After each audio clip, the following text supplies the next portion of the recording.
Bonjour à tous et bienvenue à ce nouveau webinaire sur le cadre d'urbanisation du secteur médico-social. Pour tout savoir sur les échanges entre les services APA des conseils départementaux et les ESMS. Donc avant de passer la parole aux intervenants, c'est juste pour vous dire que vous pouvez poser vos questions durant l'intervention dans le chat. N'hésitez pas, il y aura plusieurs sessions de questions-réponses. Donc sans plus tarder, je laisse la parole aux intervenants. Bon webinaire. Bonjour à tous, je suis Morgane Berthelot de l'Agence du numérique en santé et je porte le domaine médico-social et on va être en effet plusieurs intervenants aujourd'hui dans le cadre de ce webinaire de rentrée sur les travaux d'urbanisation du secteur médico-social centré sur le DUI des ESMS. On va vous parler des interactions avec le SI-APA des conseils départementaux. Et on va vous parler également du standard ESPADOM. Donc pour ça, on a donc plusieurs personnes qui sont mobilisées à nos côtés. Sébastien Grand et Elsie Poignot de la CNSA qui interviennent sur le programme ESIAPA. Henri Boucher, président de l'EDES, et vous verrez EDES donc, est une association qui opère le standard ESPADOM, Odile Jamet de la délégation du numérique en santé et Sophie Moreau-Favier et moi-même pour l'Agence du numérique en santé dans le cadre de la conduite de ces travaux d'urbanisation.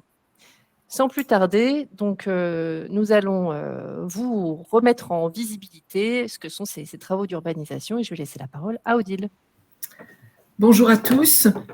Donc, depuis un peu plus d'une année maintenant, nous travaillons sur un cadre d'urbanisation dédié au secteur médico-social. Vous savez qu'il existe une doctrine du numérique en santé et au travers des travaux que nous avons pu mener, en particulier dans le cadre du Ségur du numérique, on a été amené à identifier un certain nombre d'irritants, un certain nombre de freins pour les systèmes d'information dans le secteur médico-social. Et donc, on a pris l'initiative, il y a un peu plus d'un an et demi maintenant, de démarrer les travaux d'élaborer un cadre d'urbanisation pour l'ensemble des SI du médico-social. Donc, on est sur un périmètre médico-social donc, qui couvre le champ des personnes âgées, des personnes en situation de handicap et des acteurs du domicile.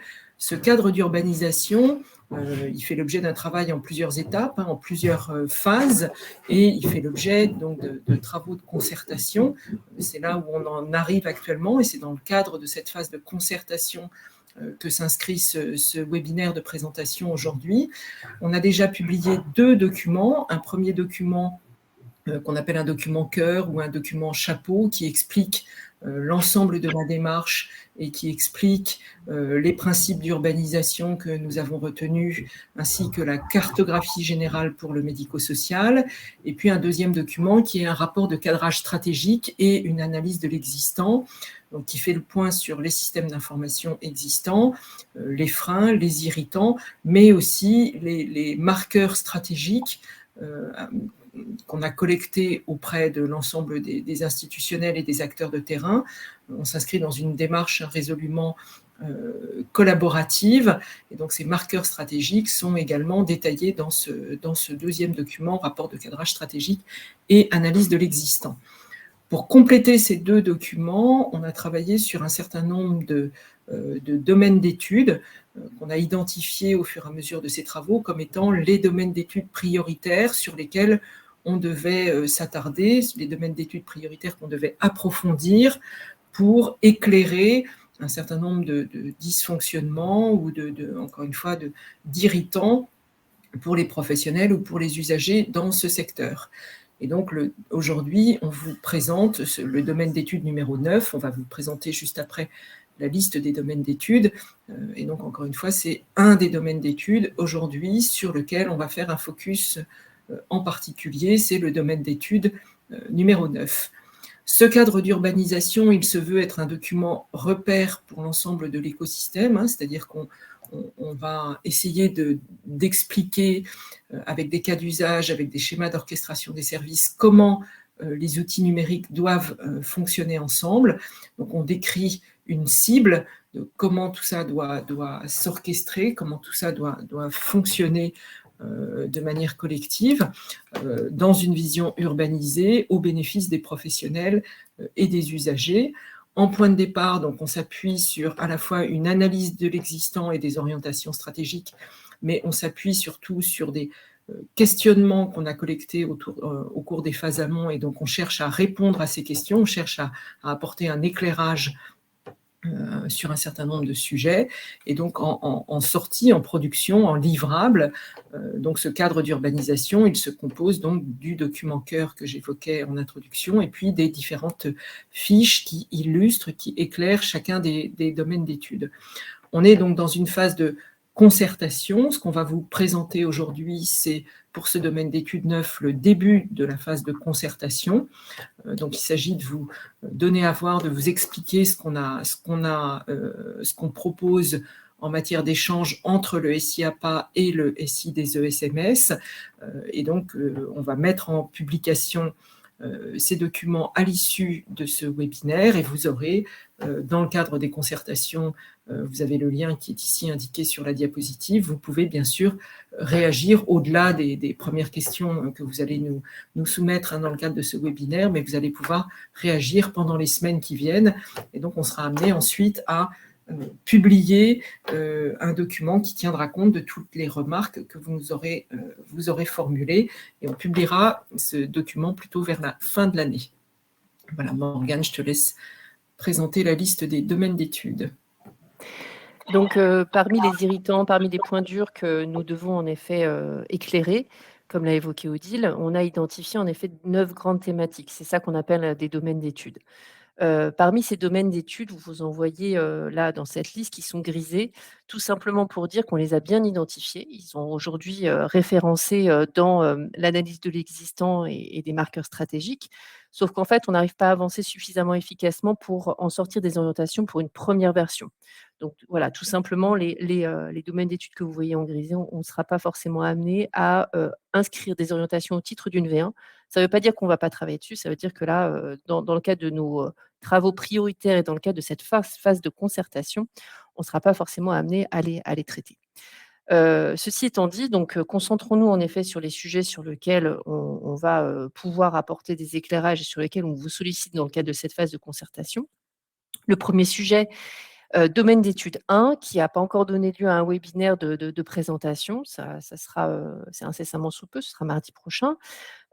Concerne la coordination et la gestion du parcours de la personne accompagnée ou de son aidant et sa famille, en lien avec les ESMS et les partenaires, dans le cadre de dispositifs, dans le cadre de centres de ressources territoriaux, dans le cadre de services autonomie à domicile. Donc, mobiliser en effet des services qui permettent au mieux de coordonner les actions entre des acteurs qui utilisent plusieurs DUI différents. Le deuxième domaine d'études qu'on n'explorera pas forcément à ce stade concerne les échanges entre le médico-social et le sanitaire. Le Ségur du numérique en santé apporte énormément de matière par rapport aux échanges qui doivent se conduire et comment les services socles du numérique sont mobilisés dans ce cadre. Le sujet sur lequel on souhaitait apporter des précisions concernait l'ordonnance numérique, et aujourd'hui on n'a pas suffisamment avancé au niveau national pour pouvoir vous donner des orientations plus précises. Des pilotes sont en cours dans le cadre des EHPAD, et on attend en effet d'avancer un peu plus sur le sujet pour donner des grandes orientations au titre de l'urbanisation. Le domaine d'étude 3, il concerne la fluidification de l'orientation de la personne accompagnée en ESMS, et se centre plus particulièrement autour du service d'orientation nationale via trajectoire. Il a donné lieu à un webinaire avant l'été. Le domaine d'étude 4 concerne la fluidification du parcours des personnes, des usagers, au travers des différents portails qui sont mobilisés pour les informer, pour leur permettre d'exercer leurs droits, pour exercer leurs différentes démarches. Et donc l'objectif, en effet, est de pouvoir évoquer comment est-ce qu'on arrive en effet à simplifier le parcours et comment est-ce qu'on positionne mon espace santé dans toute cette galaxie, on va dire, de portails d'information et de services. C'est un webinaire qui aura lieu prochainement, courant septembre. On vous renverra les liens en fin de webinaire. Le 5e domaine d'étude concerne l'urbanisation interne à l'ESMS. C'est un sujet qu'on ne va pas directement adresser strictement au titre de l'interne, mais qu'on va plutôt adresser dans un enjeu d'optimisation des échanges au global entre le DUI et les autres acteurs, notamment à des fins de pilotage, remontée de données. Et donc, ça reboucle avec le domaine d'étude 8, pour lequel on a un webinaire prévu vendredi. Le domaine d'étude 7 concerne l'automatisation des échanges avec les dispositifs médicaux, les dispositifs de télésanté ou de suivi à domicile, Internet des objets. C'est des travaux qui ont été amorcés, sur lesquels on a encore besoin d'itérer avant de pouvoir donner des orientations. Donc c'est pareil, on va attendre un petit peu et on ne l'intégrera pas forcément dans cette V1.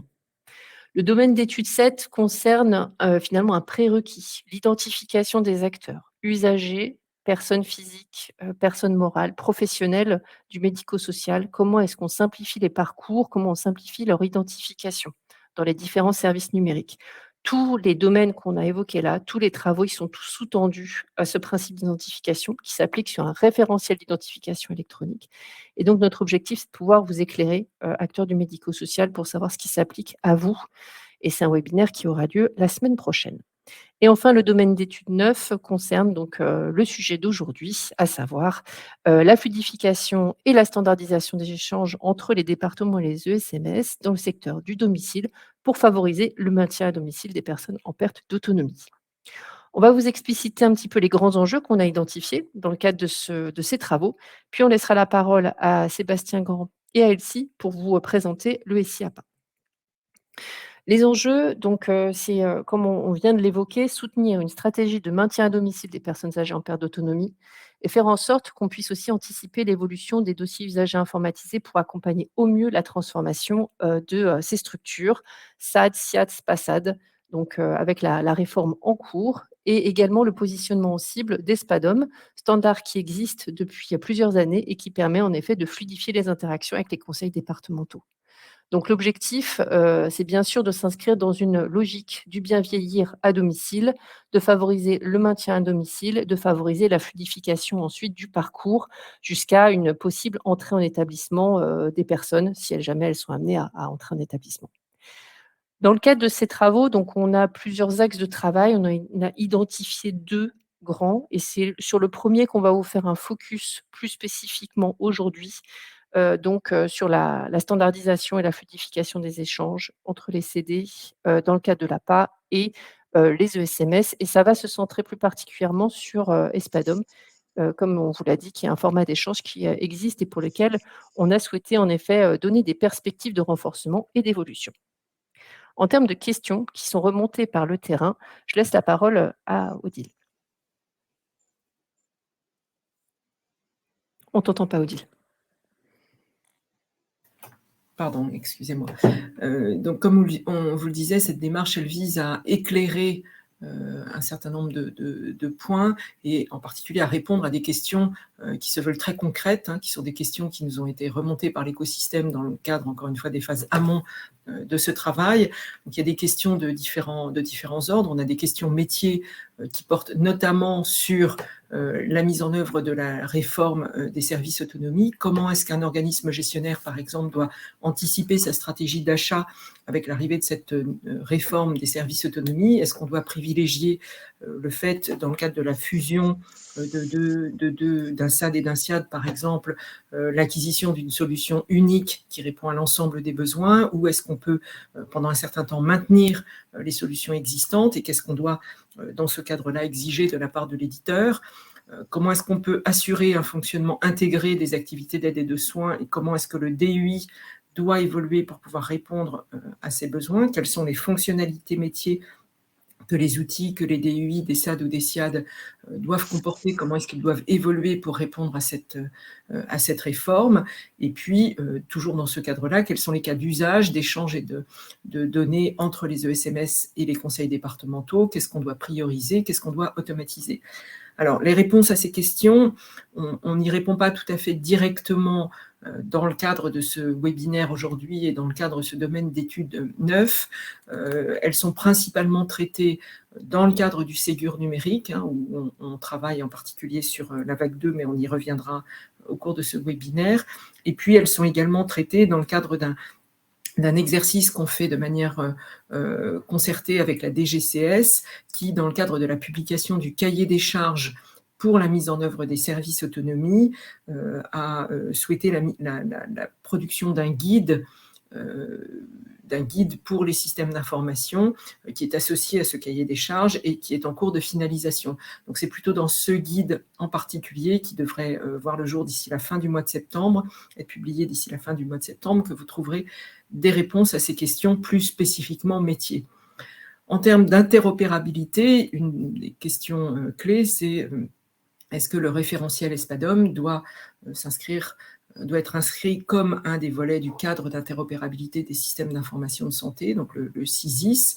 Et puis, en termes d'urbanisation, des questions concernant également ESPADOM et le fait que ce standard puisse devenir opposable et utilisé de manière systématique pour l'ensemble des échanges entre les services à domicile et les conseils départementaux. Comment est-ce que ce standard ESPADOM doit évoluer? Comment est-ce qu'on peut améliorer la qualité et la traçabilité des échanges de données entre les ESMS et les conseils départementaux, avec en particulier l'utilisation de l'INS et la sécurisation des échanges de manière plus globale avec l'ensemble des partenaires.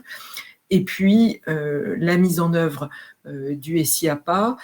Quelle est, dans le cadre de la mise en œuvre du SIAPA, plutôt la place des plateformes d'intermédiation? En tout cas, ça questionne la place de ces plateformes. Alors, aujourd'hui, on va répondre, comme le disait Morgane à l'instant, à l'axe 9.1 dans le cadre de ce webinaire. Donc, on va tâcher de vous apporter des réponses aux questions qui sont ici associées à cet axe 9.1, et puis l'axe 9.2 donnera lieu à des travaux que nous mènerons ultérieurement et qui donneront lieu à une nouvelle publication du cadre d'urbanisation. Pour répondre à ces questions, il nous paraissait important de pouvoir repositionner également le SIAPA national, donc qui est en cours de construction par la CNSA, et qui est un système d'information qui va être essentiel pour dialoguer demain dans le cadre de l'APA entre les conseils départementaux et les DUI et les ESMS. Donc, nous allons passer la parole en effet à Sébastien Grand et Alexis Poignot qui vont vous présenter les grandes lignes de ce programme national. Et on laissera ensuite la parole à Henri Boucher de l'EDES qui nous parlera du standard ESPADOM. Bonjour à tous. Alors, en quelques mots, le SIAPA s'inscrit dans le cadre de la création de la 5e branche, donc autonomie de la sécurité sociale, en 2021.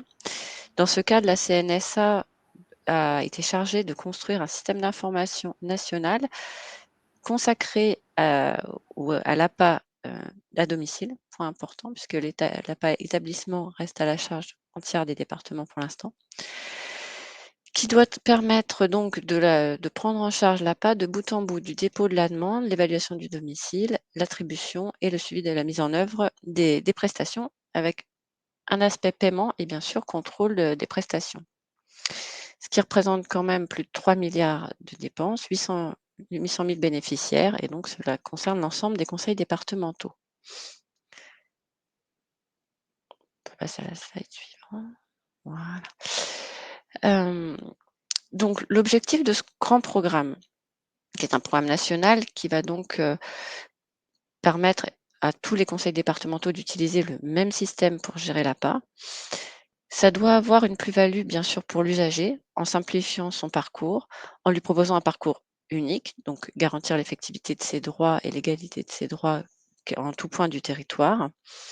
Pour les conseils départementaux, ça doit simplifier la gestion de la prestation, puisqu'elle sera gérée de bout en bout, lui donner une vision globale de l'usager, de son foyer.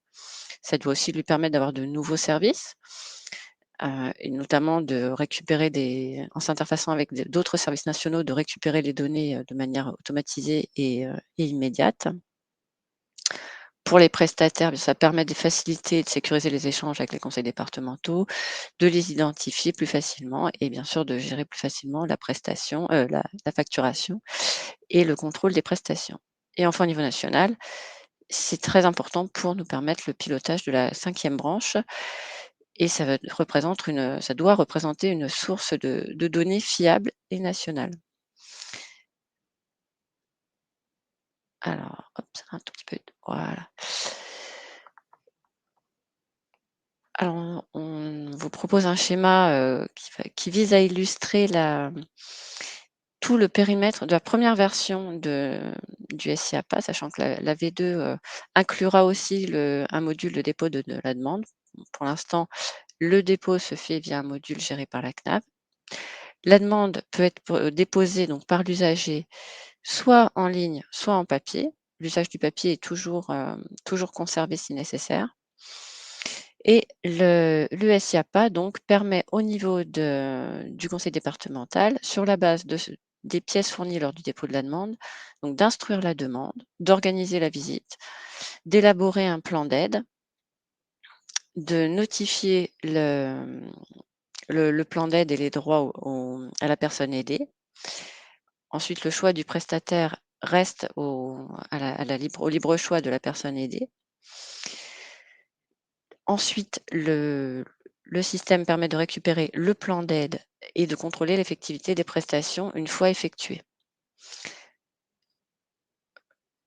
Je ne vais pas plus loin. Alors, il y a encore des questions qui se posent. Comme on le disait, c'est en cours de construction. Donc, je n'irai pas plus loin sur le détail du paiement et de la prestation, puisque là, ce sera peut-être un peu plus complété dans une deuxième version, dans une seconde version. L'idée étant donc que pour les conseils départementaux puissent accompagner l'usager tout au long de sa prestation d'APA. Je passe à la page après, voilà. Et hop, pardon.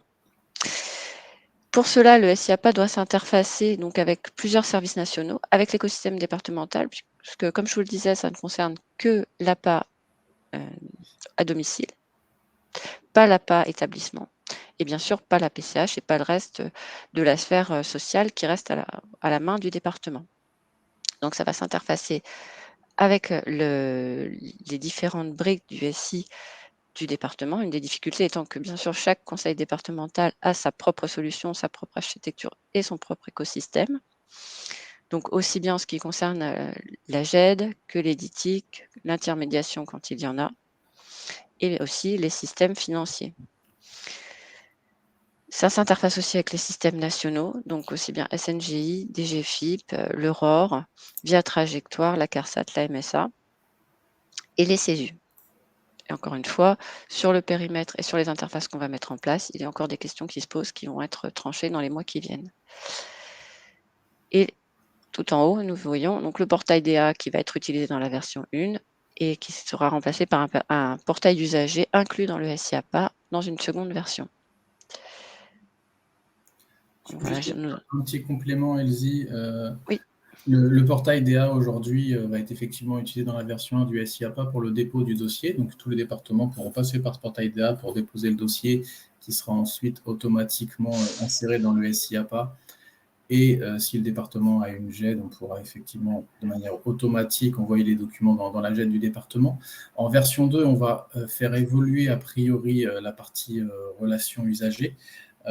Il n'est pas encore acté du fait qu'on ait un portail en complément du portail DA. Le portail DA pourrait, et je pense que c'est quand même une hypothèse vraiment solide, rester le portail de dépôt du dossier. Merci Sébastien pour ce complément. On va faire une petite pause avant d'aller plus loin et de faire un zoom sur les échanges avec les ESMS qui mobilisent en effet le standard ESPADOM, donc à travers les plateformes d'intermédiation ou en direct. Est-ce que vous avez des questions? N'hésitez pas en tout cas à les poser dans l'onglet questions. Il n'y en a pas pour l'instant. On en a une par contre dans le chat. Avant de passer à Espanum, pouvons-nous avoir une idée du calendrier des travaux sur le SIAPA? Oui, tout à fait. Le SIAPA, comme le disait Elsie, il est en cours de réalisation. Donc, on a divisé la réalisation en plusieurs incréments de développement. Donc là, c'est en cours. On envisage une mise en production sur le S1 2024. Donc, mise en production, ça veut dire tout d'abord passer par une phase de pilote. Donc, on a 5 départements pilotes qui vont installer l'outil chez eux, qui vont avoir l'outil déployé sur leur système d'information. Et suite à ces 5 pilotes, on aura ensuite des vagues de déploiement. Une fois que le pilote aura validé que l'outil est bien fonctionnel et répond bien aux besoins, on aura des vagues de déploiement qui vont s'échelonner jusqu'à mi-2025 pour la version 1 du SIAPA. Merci. Donc, on avait également une autre question sur cet enjeu de calendrier. Petite question sur ce que signifie DAA, le portail DAA. Alors, le portail DA, c'est un portail qui est effectivement hébergé par la CNAV, qui s'appelait DUAPA, il me semble, il y a encore quelques mois. Je ne me rappelle pas de la signification exacte de DA, mais c'est le portail de dépôt de toutes les demandes autonomie. Et en fonction du GIR de la personne, il y a quelques questions qui permettent d'estimer le GIR de la personne. Et en fonction du GIR estimé, soit le dossier est envoyé côté CD, soit il est envoyé côté CNAV. Merci. Des précisions sont attendues sur les pilotes. Donc, est-ce qu'on peut parler des 5 territoires pilotes et en savoir un petit peu davantage sur comment ça va se passer, la mise en œuvre de ces pilotes? Alors, je ne peux pas révéler qui sont les 5 territoires pilotes pour le moment, puisqu'on a un comité stratégique sur le SIAPA qui va entériner ce choix le 18 septembre. Donc, pour l'instant, je ne peux pas vous en parler.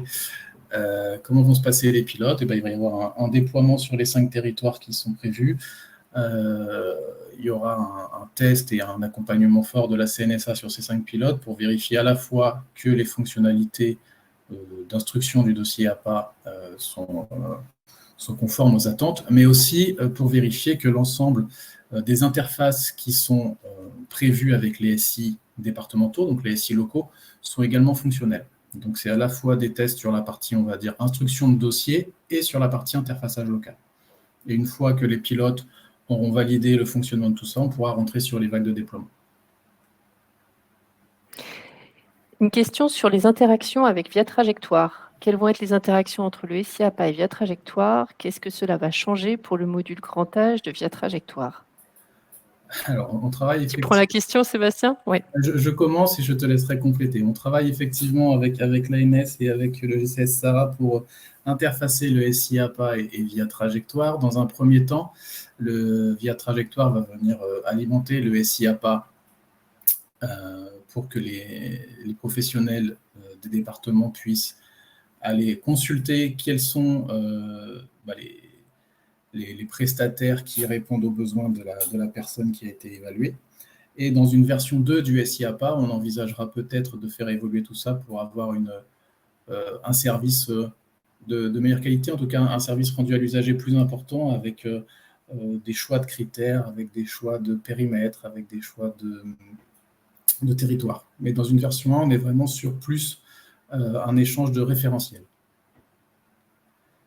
Et concernant les impacts sur la partie grand âge, en fait, l'objectif est de pouvoir en effet créer une extension de Via Trajectoire, donc un nouveau module qui adresse les besoins en effet d'accompagnement à domicile, donc d'orientation, on va appeler ça orientation, enfin c'est plutôt la possibilité pour l'usager en effet de choisir son prestataire à domicile, et donc dans le cadre de l'APA dès lors qu'il bénéficie en effet d'une aide APA, mais c'est plus large, c'est-à-dire que l'objectif c'est aussi d'ouvrir ce module pour d'autres besoins en effet de faire appel à des prestataires à domicile que strictement dans le cadre de l'APA.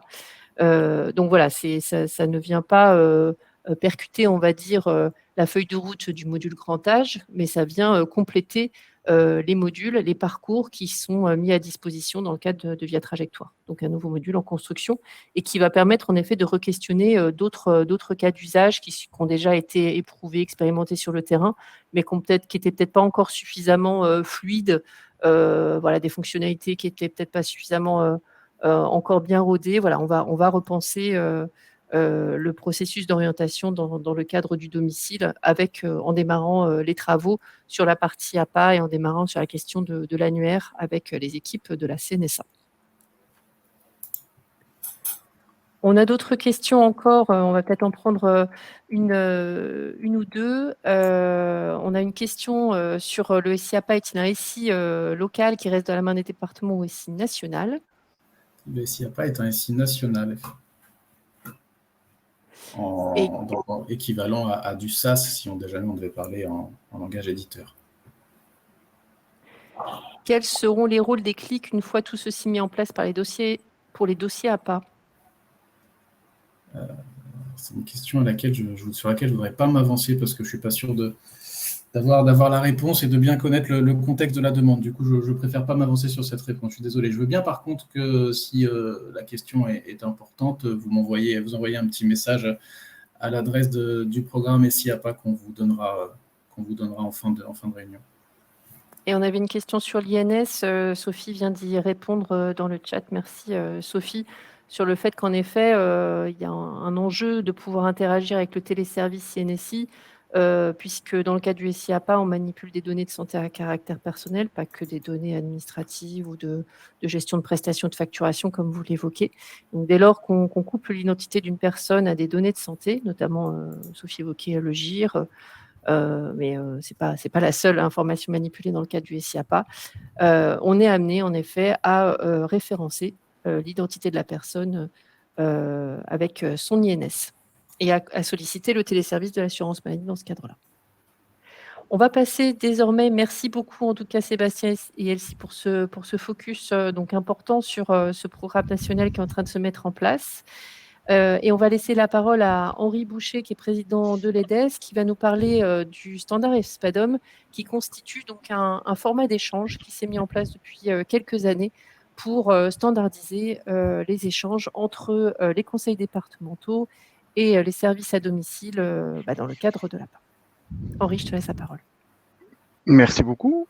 Effectivement, on peut bien se demander ce que ce poisson vient faire dans cette histoire.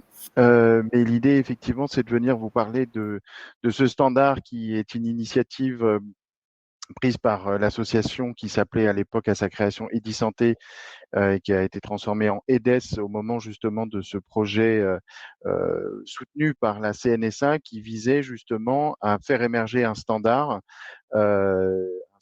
d'interopérabilité entre les différentes structures qui interviennent autour du domicile, avec un objectif bien identifié à l'époque, qui était de favoriser les flux d'informations entre les conseils départementaux et les structures d'aide à domicile.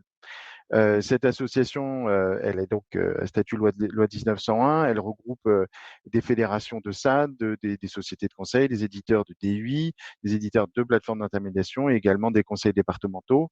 Et elle mène des travaux sous forme d'ateliers, de livrables, des différentes versions ou des outils de test ou des kits pour aider les éditeurs ou les industriels à pousser l'émergence justement de ce standard pour favoriser l'interopérabilité entre l'ensemble des structures du médico-social. Donc ça, c'est vraiment la mission de cette association.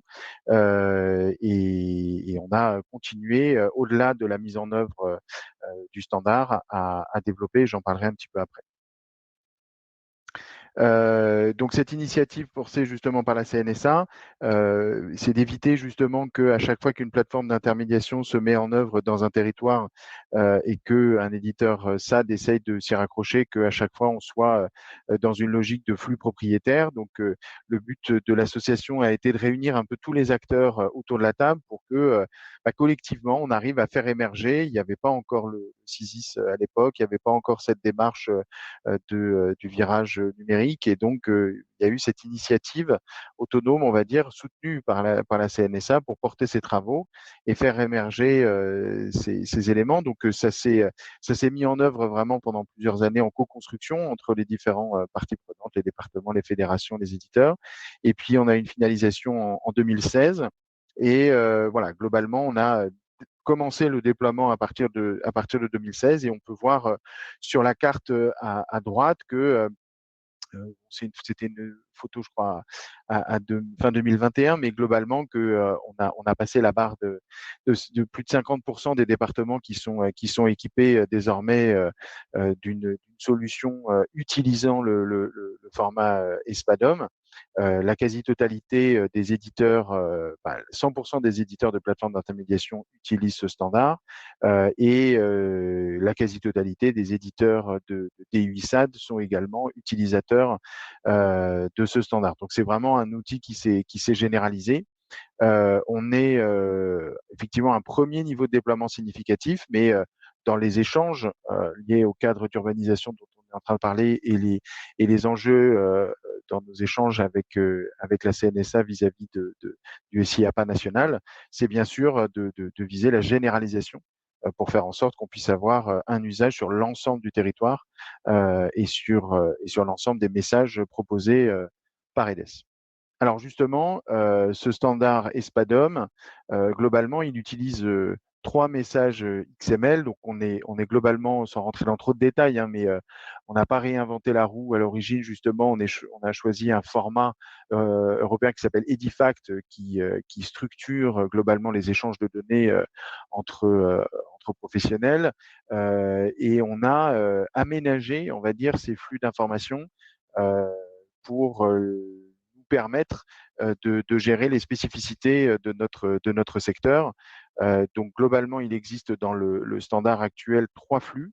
Un flux donc qui n'est pas très médico-social dans son nom anglais, mais c'est un flux order, et globalement, il est utilisé pour que le conseil départemental puisse transmettre à la structure qui intervient un plan d'aide. Donc là, typiquement, on va y retrouver bien évidemment dans ce flux d'informations des données de santé. On a également le flux delivery.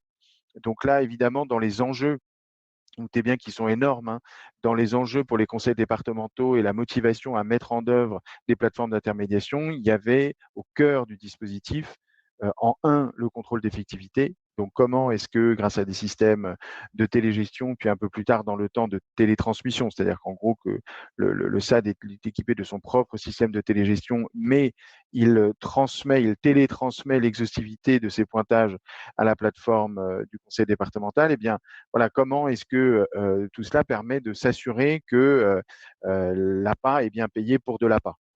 1 euro d'APA correspond bien à 1 euro d'aide à domicile.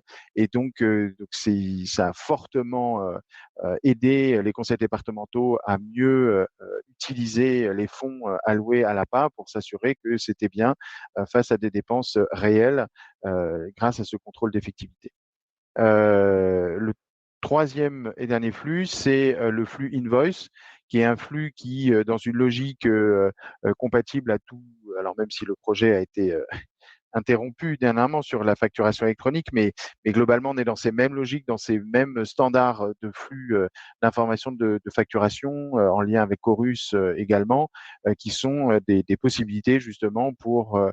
alors, le cas d'usage le plus pratiqué aujourd'hui, c'est que la plateforme d'intermédiation construit cette facture, et cette facture aujourd'hui est transmise au système financier du conseil départemental au travers du flux invoice. Il n'y a pas aujourd'hui beaucoup d'usages entre le SI du SAD et la plateforme parce que c'était pas les demandes du département jusqu'à présent.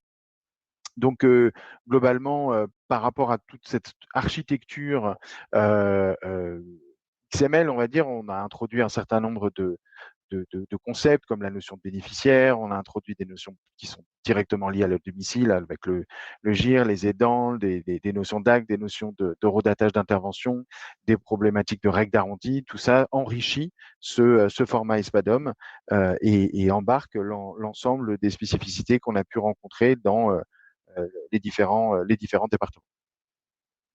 Sur le flux, donc voilà, je vais passer assez vite, mais en gros, le flux order permet de décrire justement les prestations, la typologie de prestations, qu'est-ce qu'on y fait, à quel rythme, qui est le donneur d'ordre, qui est le prestataire qui en bénéficie, qui va réaliser l'intervention, quel est le bénéficiaire. Et puis, on a également des possibilités de transmettre des informations sur des suspensions, des modifications qui peuvent être prises en compte par ce flux. Et vous vous doutez bien qu'avant l'émergence de ce flux, globalement, le conseil départemental transmettait en format papier, quand c'était fait, un plan d'aide à la structure. Mais bien évidemment, ce plan d'aide arrivait bien tardivement par rapport à la prise en charge de la personne, et on se retrouvait bien souvent à intervenir en urgence pour la prise en charge d'une personne sans avoir le plan d'aide dans son système, sans en avoir la confirmation certaine qu'il allait bien arriver. Tout un tas de problématiques de rétroactivité qui posaient tout un tas de problèmes. Désormais, grâce à l'interopérabilité, les plans d'aide sont directement intégrés dans les systèmes d'information, et ça nous permet justement d'avancer. C'est moi qui change de slide? Vous voyez les slides bouger ou il n'y a que moi? Non, moi aussi, je les ai vus bouger beaucoup. Est-ce qu'on est au bon okay. Il y a dû avoir un petit loupé, Henri. Est-ce qu'on est à la bonne slide ou c'est bon? Ouais, là, c'est bon, j'avais fini sur celui-ci. Donc, très rapidement, sur les flux delivery, vous avez compris que ça permet justement de faire les relevés d'intervention, donc de mettre en œuvre le contrôle d'effectivité. Donc là, Je ne vais pas revenir sur le schéma qui est en bas parce que on retrouve exactement la logique décrite par Elsie et Sébastien tout à l'heure, mais donc on part de la demande et on arrive au flux order, et puis après on a le delivery pour donner le contrôle justement, enfin l'effectivité de l'intervention, et puis on termine par l'établissement de la facture grâce au flux invoice. Donc globalement, pour terminer un petit peu sur l'actualité du standard ESPADOM, donc c'est un standard qui est largement déployé, maîtrisé. Il y a eu une étude qui a été menée en 2020 par les équipes de l'ANS et de la CNSA pour identifier quelles pourraient être les évolutions à envisager dans le contexte d'une nouvelle version d'ESPADOM. Je ne vais pas rentrer dans le détail, mais en gros, on a repéré collectivement un certain nombre d'améliorations qui pourraient être faites, mais globalement, en tant qu'association, sans décision politique forte et un peu en attente de la mise en œuvre du SI national APA, finalement, le stylo a été levé à cet instant pour le moment. Mais tous ces travaux qui ont été collectivement très utiles sont toujours là et pourront rentrer en vigueur probablement lorsque une V2 du SI APA sera probablement attendue. Sur notre objectif, voilà, désormais en termes d'actualité. Alors, ce que je peux dire, je ne l'ai pas dit dans le slide précédent, mais dans nos dernières actualités, depuis, l'association a décidé de se mobiliser sur un autre cas d'usage, avec tout un tas d'acteurs de la téléassistance qui ont rejoint l'association à ce moment-là pour chercher justement à standardiser les échanges entre le SI du SAD et le système d'information du téléassisteur. Et donc, depuis juin 2022, des ateliers ont eu lieu et voilà, je vous annonce que le 20 septembre, on va faire une présentation à l'écosystème EDES de la nouvelle version, la V1.5 d'ESPADOM, qui permet de gérer justement ces flux d'informations entre le SI du SAD et le SI du téléassisteur. Et puis, bien sûr, comme vous le savez, comme c'est l'ordre du jour de ce webinaire, il y a tout un tas, depuis juin 2023, des ateliers avec l'ANS, la DNS et la CNSA pour déterminer justement, comme les questions avaient été posées tout à l'heure, comment est-ce qu'on intègre le standard ESPADOM dans le DSR V2 et on en fait du coup quelque chose d'opposable et intégré à l'ensemble des DUI qui seront référencés. Merci Henri. On va passer à la séance de questions, avant de passer sur les orientations d'urbanisation qu'on vous propose, donc en sortie de cette présentation. Première question, et n'hésitez pas donc à les poser dans l'onglet questions. À ce jour, aucun CD n'accepte les paiements via le flux invoice. Pourquoi l'utiliser alors? C'est un point qu'on a eu l'occasion d'échanger, en effet, Voilà. ce que tu évoquais, Henri. Je l'ai déjà évoqué dans mes échanges avec la CNSA et la NS et la DNS. Donc, Cédric, je confirme que ça reste un sujet et il faut qu'on affine la façon dont justement les flux vont se mettre en œuvre autour du SIAPA national pour affiner l'usage et la généralisation, on va dire, ou l'opposabilité du flux invoice. À ce stade, je peux considérer que le point est encore en suspens. Merci, Henri. Je vois pas d'autres questions pour l'instant. Voilà, n'hésitez pas en tout cas à les inscrire dans le fil de discussion et on va poursuivre puisqu'il nous reste un petit quart d'heure pour, conclure, sur, les grandes orientations, donc on a déjà eu l'occasion un petit peu de partager avec vous, avec ces schémas d'orchestration. Sur la partie de gauche, donc vous avez des schémas qui sont un petit peu petits, mais quand vous les verrez, donc en prise de connaissance à la fois dans les documents et dans le replay du webinaire, n'hésitez pas à les regarder, plus précisément. C'est encore une autre schématisation que ce que vous a montré, Henri, sur la manière en effet dont les flux ESPADOM sont mobilisés dans le cadre des échanges avec le SIAPA. Donc on a modélisé, et c'est comme ça dans tous les schémas des domaines d'études du cadre d'urbanisation, on a harmonisé tout ça. Ici des conseils départementaux qui sont en violet. On a 2 schémas avec 2 options. Certains vont utiliser une plateforme d'intermédiation, d'autres, ne vont pas forcément utiliser de plateforme dans le cadre de leurs échanges avec, les SI des ESMS. Donc sur la partie du haut, on mobilise une plateforme, sur la partie du bas, on ne le mobilise pas. On a, globalement 2 cas d'usage qu'on a référencés ici. Donc, en tant que service APA du conseil départemental, je souhaite partager le plan d'aide auprès du service autonomie à domicile pour faire en sorte que l'usager puisse être accompagné à domicile. Et donc, dans ce cadre-là, je vais mobiliser en effet le flux ESPADOM pour pouvoir dialoguer, standardiser mes échanges en mobilisant sur le schéma DIO une plateforme d'intermédiation pour la transmission du plan d'aide du SIAPA vers le service autonomie, en mobilisant notamment le flux order, et sur le schéma du bas, donc directement en passant du SIAPA vers le DUI de l'ESMS.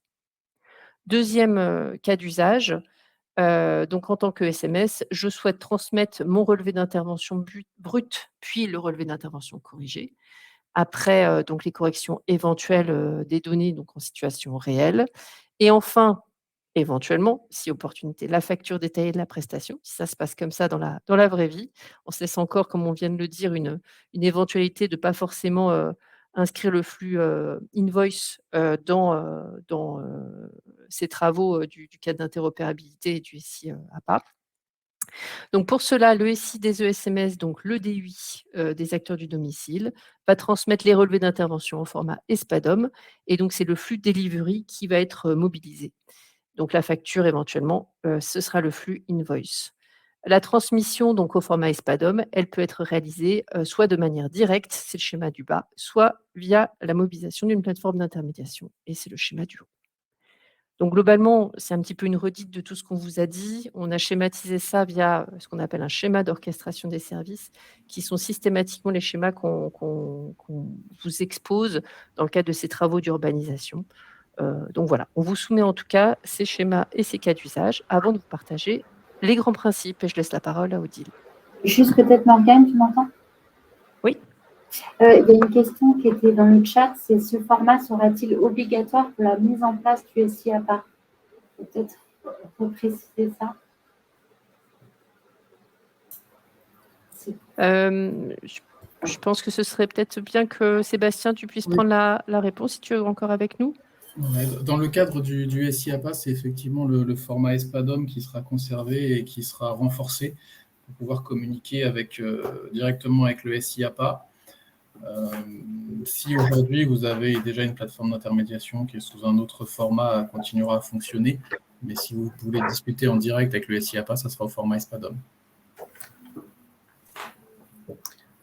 Alors, l'orientation 9.1.1 répond, est une façon aussi de répondre à ce qui vient d'être dit par Sébastien. Donc, on synthétise ici sur cette diapositive les 3 orientations qui sont envisagées pour ce domaine d'études à ce stade de nos travaux et dans le cadre de l'axe 9.1.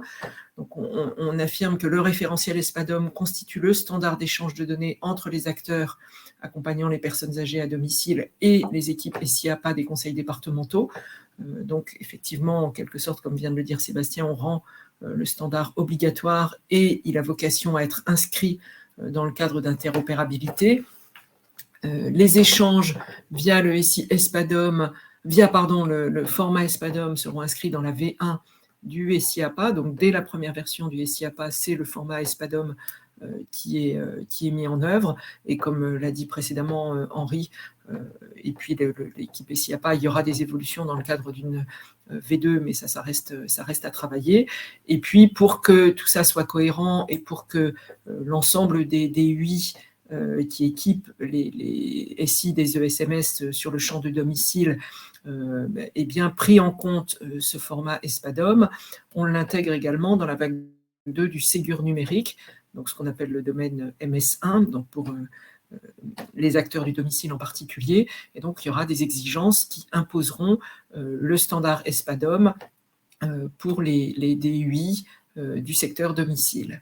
Voilà, donc les trois orientations que nous envisageons d'ajouter dans le cadre d'urbanisation pour faire écho pour répondre aux questions que l'écosystème se pose et pour affirmer le positionnement en termes d'urbanisation que nous souhaitons prendre.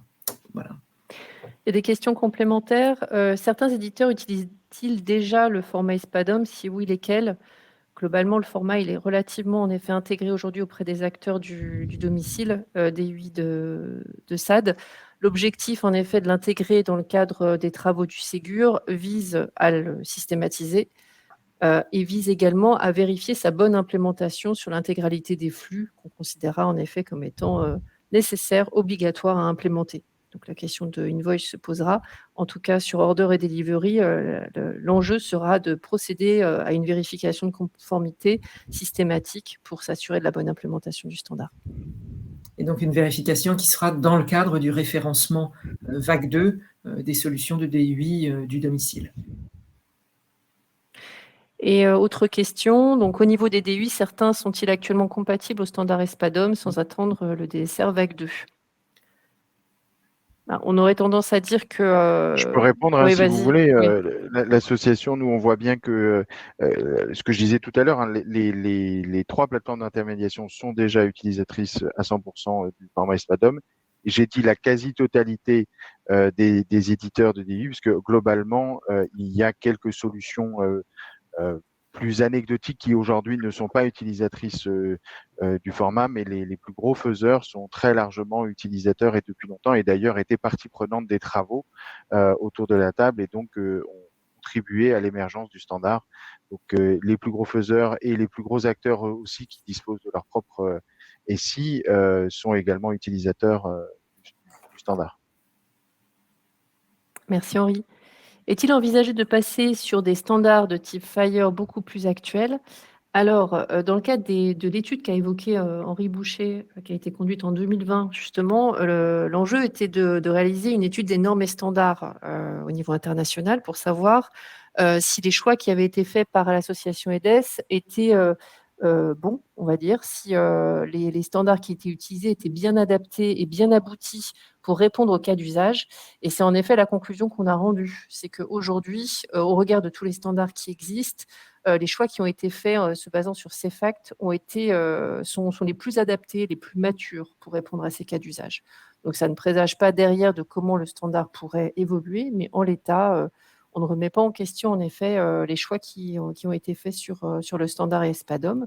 Après, on sera amené en effet, dans le cadre des perspectives d'évolution, à voir quels sont on fera des études de normes et standards éventuellement à l'avenir, mais en tout cas en l'état, on confirme le choix qui a été fait.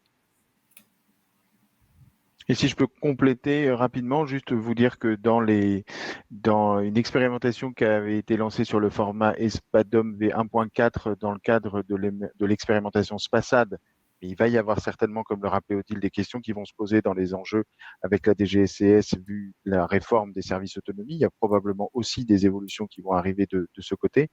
En tout cas, dans ce sujet, ainsi que par exemple dans la V1.5 qu'on a utilisé dans le cadre de la téléassistance pour répondre à la question qui a été posée, nous sommes allés chercher des morceaux de FHIR que nous avons intégrés également dans le format ESPADOM.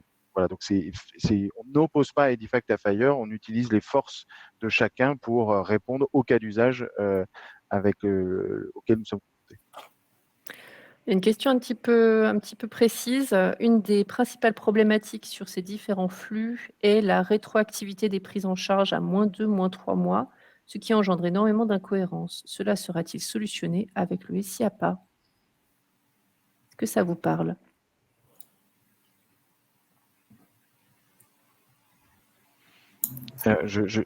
Sébastien, je te laisse répondre. Ou je tente une réponse. Tente une réponse, Henri. Pendant ce temps-là, j'essaie de voir si j'ai bien compris la question.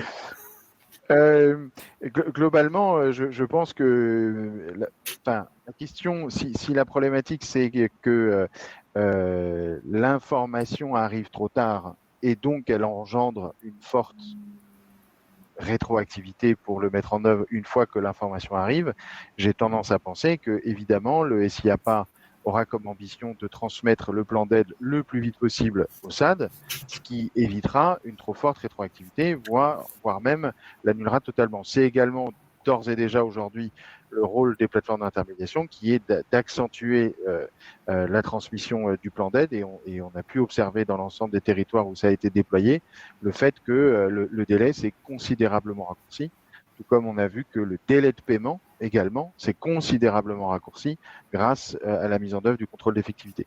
Donc Cédric, je ne sais pas après si c'est une problématique plutôt de SI, on va dire SAD, qui est en capacité de gérer des fonctionnalités de rétroactivité. Je suis pas sûr que c'était ça ta question. Si c'était bien juste le flux, est-ce que le SIAPA va accélérer ce flux?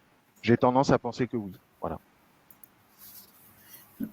L'objectif, c'est bien qu'on puisse être au plus près de la demande et de faire en sorte qu'effectivement, on améliore le service et surtout qu'on gagne en efficience sur l'ensemble du territoire. Parce qu'aujourd'hui, effectivement, on a pu s'apercevoir que d'un département à un autre, on n'est pas toujours sur le même délai de traitement des prestations, traitement des dossiers. Et là, l'objectif, c'est de l'accélérer et surtout de l'homogénéiser sur le territoire. Donc, j'ai tendance à dire oui aussi, en espérant avoir bien compris la question. Après, il y a peut-être aussi des problématiques autour de l'organisation de chaque territoire. Mais là, c'est pas le SI qui y répondra.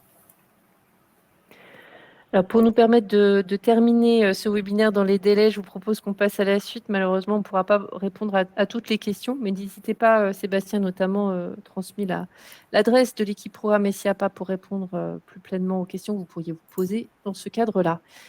On va évoquer très rapidement quelques prochaines étapes. C'est un petit peu dense, donc on vous l'a dit, on a surtout des travaux au niveau national à faire pour permettre justement de se donner des perspectives d'inscription du standard ESPADOM à la fois dans le cadre du SIAPA et dans le cadre de la V2 du Ségur numérique pour le secteur médico-social dans le champ domicile.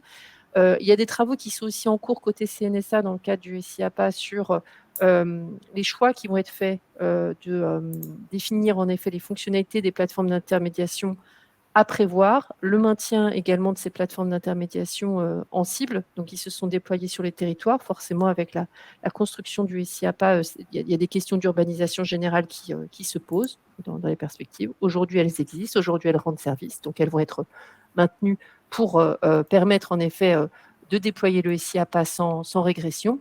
Mais il faut en effet qu'on encadre ça avec des référentiels d'exigence fonctionnelle qui permettent justement de montrer que ces plateformes d'intermédiation puissent répondre à un certain nombre de services attendus au niveau national. Donc voilà, ça c'est des questions qui se posent aujourd'hui et sur lesquelles la CNSA doit travailler, conduire des travaux dans ce cadre-là.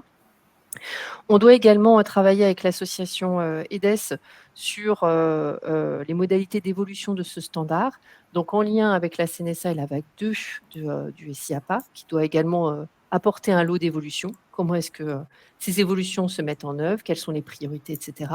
Il y a notamment des choses qui doivent se traiter sur des nomenclatures, des travaux qui doivent se conduire sur une convergence, une harmonisation des nomenclatures qu'on peut avoir au niveau des prestations, qui sont nécessaires dans le cadre du SIAPA, qui sont également posées dans le cadre du ROR et qui s'appuient sur la nomenclature SERAF 1PH et qui sont utilisées dans le cadre du standard ESPADOM. Voilà, donc on va dire une série de travaux qui sont plutôt à décliner dans notre feuille de route au niveau national.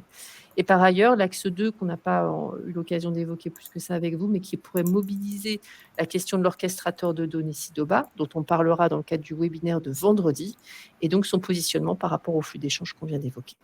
Je n'en dis pas plus. Pour conclure, simplement vous rappeler, comme l'a dit Odile au démarrage, que ces travaux font partie de la démarche de concertation sur les travaux d'urbanisation du secteur médico-social centré sur le DUI des ESMS. Il y a plusieurs documents qui sont déjà disponibles. Un cadrage stratégique, l'analyse de l'existant, une V1 du cadre avec notamment un grand schéma qui positionne les grandes briques mobilisables par l'écosystème. Donc, n'hésitez pas à contribuer, soit en postant votre publication directement, soit en nous contactant. Et on vous a mis également la suite des prochains webinaires, donc qui vont être jalonnés sur le mois de septembre. Le prochain donc, a lieu vendredi sur l'optimisation de la remontée des données au niveau des ESMS. Ensuite, vous aurez un webinaire mardi sur les outils de coordination, comment mobiliser les services socles au service d'une meilleure coordination des parcours. Jeudi prochain sur un prérequis qui est l'identification des acteurs, usagers, professionnels et acteurs de santé, structures de santé. Donc, comment, en effet, se décline le référentiel d'identité des acteurs pour le médico-social. Et on terminera par la simplification du parcours via les portails de services usagers pour les personnes accompagnées. Ce sera le 21 septembre prochain. On vous remercie à tous et à toutes pour votre participation, vos nombreuses questions. Nous restons à votre disposition et nous comptons sur vous pour que vous puissiez nourrir l'ensemble de ces travaux. Merci beaucoup. Merci à tous. Au revoir. Merci à tous. Au revoir. Au revoir.